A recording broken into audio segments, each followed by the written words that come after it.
Hey guys, welcome back to my channel. My name is Natisha, and today we're going to do my first update for reading the Bible in a year.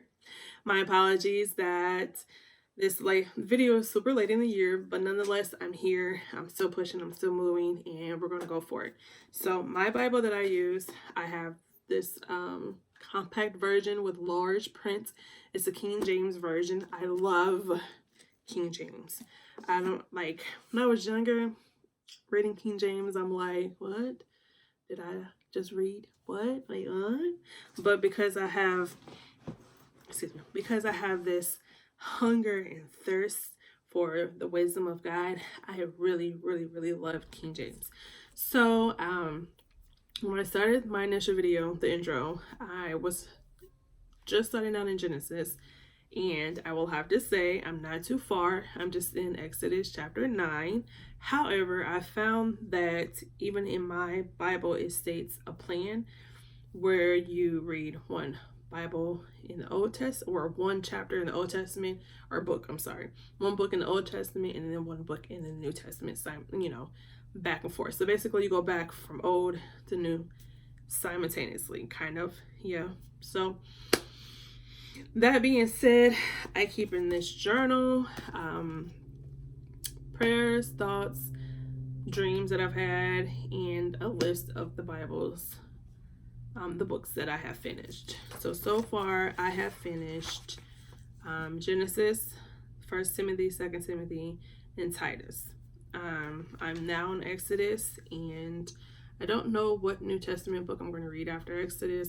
I really love them all. Like, I love Acts, I love Romans, I love Ephesians, I love Timothy. So we'll see. I actually started Hebrews, but I don't think I'm going to finish it. I think I'm going to do a different one and then come back to Hebrews. But anyways, that is where I'm at now. I'm in Exodus chapter 9. I had planned to finish the whole book this week. We're going finishing it up by the end of next week for sure. I have started keeping notes. I didn't at first. I don't know why. So I have this notebook, and I bought some pens. And as I read the chapters, I write down the book of the Bible, what chapters I read, and things that stood out to me, or scriptures that stood out to me, what I got from it, just so I'm not just reading, but I'm visually seeing it written down, and I can learn better that way.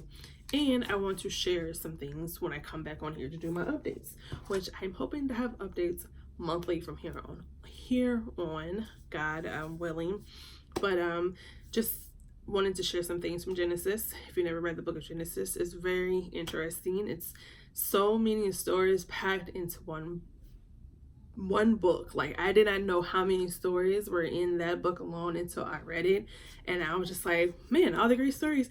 I mean, they're great stories throughout the whole Bible, but all the great stories are in Genesis alone. So we have the beginning of earth, the beginning of people, the beginning of everything. We have Adam and Eve, Cain and Abel, and then we have Noah and the destroying of the world, and the building of the ark in a year, and his lifespan, and how his family moved forward from that. Then we have Abraham and Sarah, and Abraham's faith in God, his unmoving faith in God, and Sarah having her child at age that's considered not childbearing age, and then his nephew Lot, and his nephew Lot losing his wife because she was impressionable, I would assume. But then the destroying of Sodom and Gomorrah, and then then Isaac and his wife, and then his kids, Esau and Jacob, and Esau giving his birthright up, and Jacob, getting the blessing and moving forward and having his wives. First one was Leah, but he really wanted Rachel. Is Rachel or Rebecca? Rachel. Really wanted Rachel, and marrying Leah and having kids with her, but he worked hard to really get the one that he wanted. So he had a lot of kids. He had a lot of boys. I think he had maybe one girl.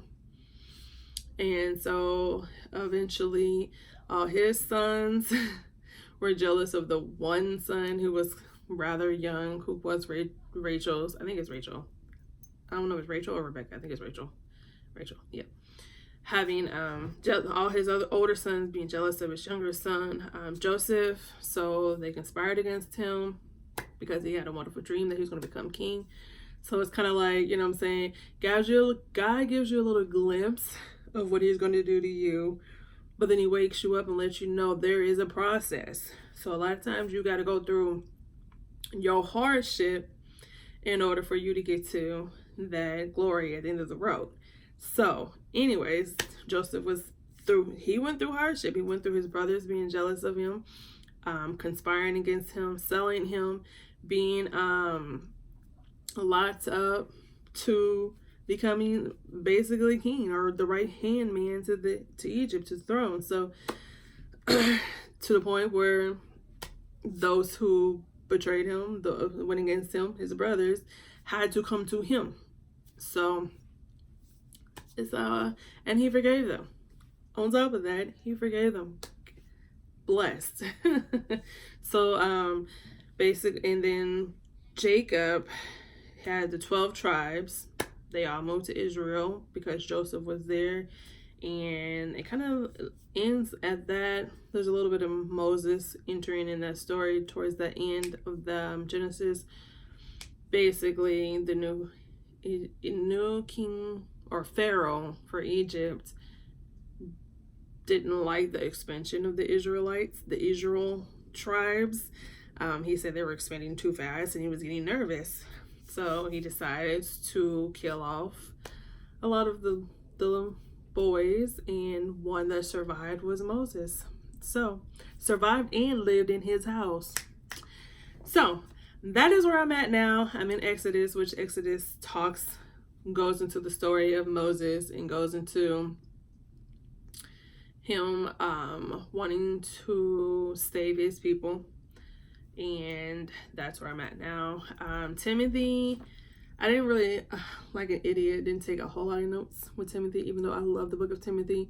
Timothy is very black and white. There's no gray area.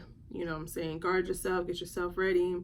You know what I'm saying? This world is going to show you one thing, but the truth is the truth is Lord. You know what I'm saying? That kind of the book of Timothy is very like, get it straight. There ain't no playing around kind of situation. But I will be back in a month, and I should have moved myself further down the book of the Bible, because I feel like God has a calling for me. He has a calling for everybody, and I don't want to mess up that calling. So pray for me. I'll be back with my update on reading the whole Bible in a whole year. Thank you for watching my video, and I'll see you guys later.